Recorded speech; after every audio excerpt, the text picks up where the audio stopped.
Z!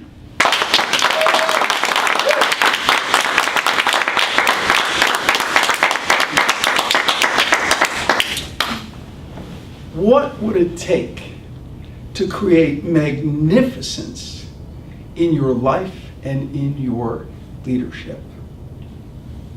What would it take? A wise man once said, to lead others, you must first go inside and lead yourself. Now let's take a closer look at that. What's a leader's job? A leader is a visionary.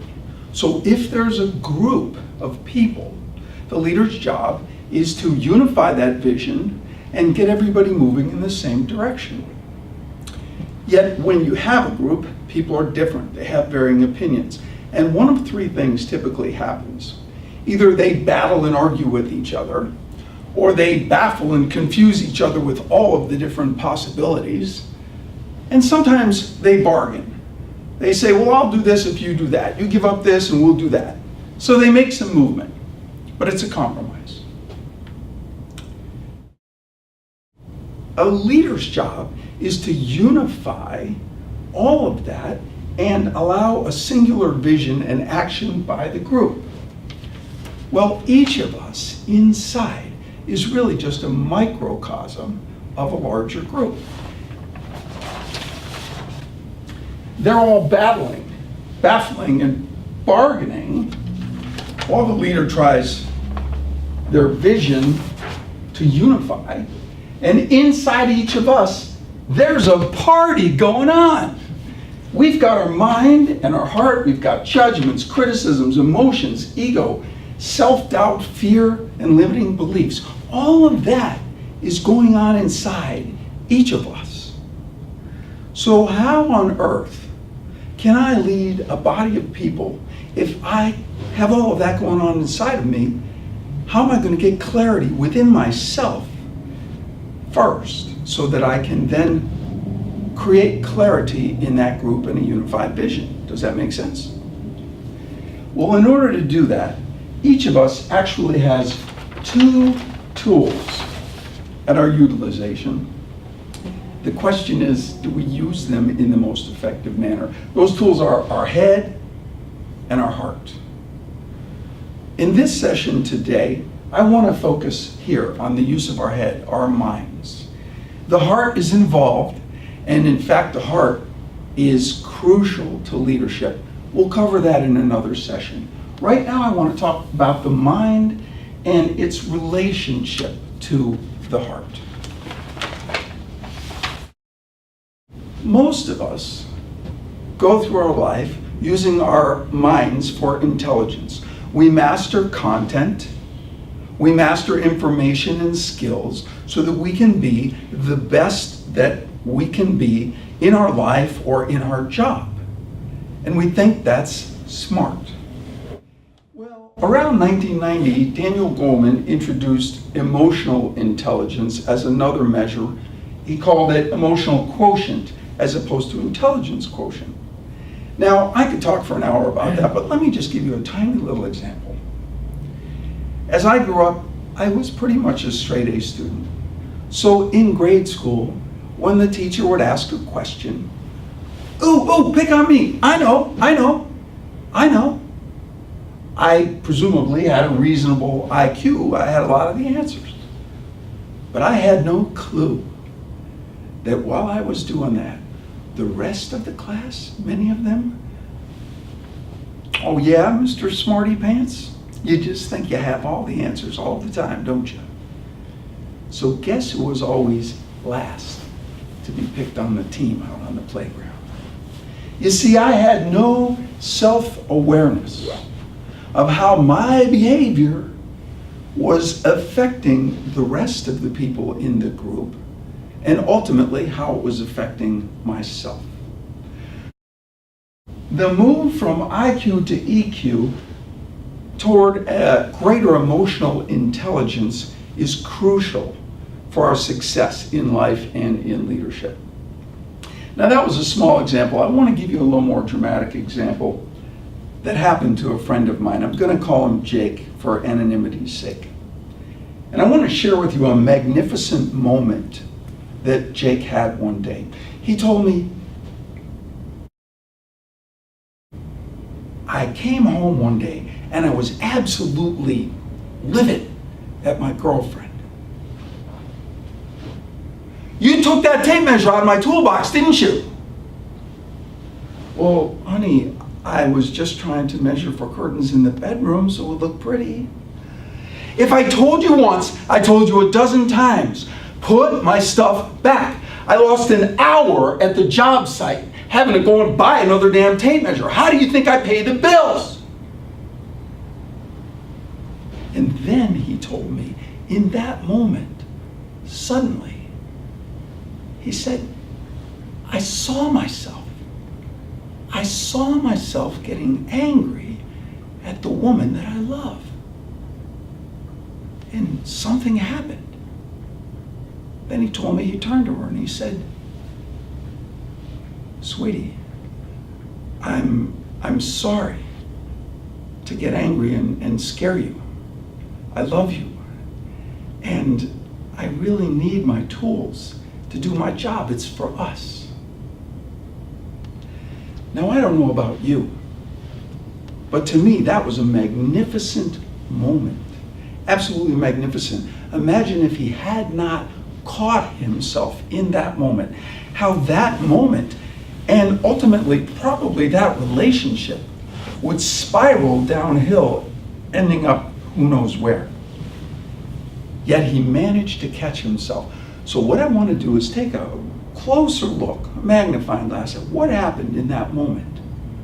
He started by battling as his modus operandi. But I want to introduce to you a fourth option besides battle, baffle, or bargain, and that is belay. Belay is a term that not a lot of people have heard. It's a rock climbing term. It's a hobby I took up a little while ago. And here's what happens in belay. There are two climbers. There's the lead climber on the side of the cliff, and then there's the person who is belaying. And in between them, there's a rope that attaches them. Now, the lead climber will work their way by hand up the side, 8 or 10 feet, and then there's an anchor point. They clip into the anchor so the rope holds the anchor. They're safe that way in case they fall, and then they continue to climb to the next point. Meanwhile, the belayer is giving them slack for climbing. Now, if that lead climber slips and falls, they can fall a short distance, or if one of those anchors comes out, they can fall a long distance, and that belayer literally will be lifted off the ground as the lead climber falls. So let's take a look at Jake. You see, Jake's heart should have been in the lead. And here's what happened. His self-awareness was belaying him and caught his heart as it fell into anger and confusion.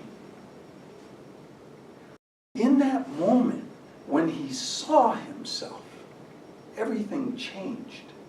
In that moment of self-awareness, he was able to give his heart a reprieve and get back on track. If we use our minds not just for information and content,